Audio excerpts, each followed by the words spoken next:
want to learn how to delete a Facebook page, just keep on watching because we prepared a step-by-step tutorial for you. First step, open Facebook on your phone and make sure that your page is logged in.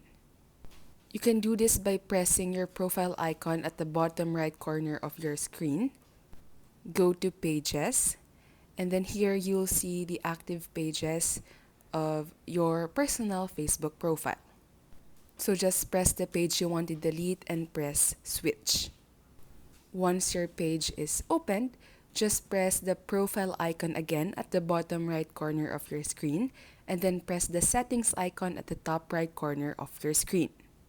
On the search tab, just search for delete and you'll see here the option to delete your page.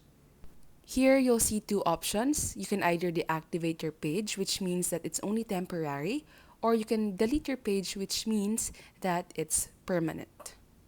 So just press delete page, and here you can choose why you want to delete it, and then press continue. Before deleting the account, you'll have the option to save your post and your data to ensure that you can still have a copy of these important files on your phone. Then the last step is to simply enter the password of your personal Facebook profile. And that's the end of this tutorial. If this video helped you, as always, don't forget to press like and subscribe.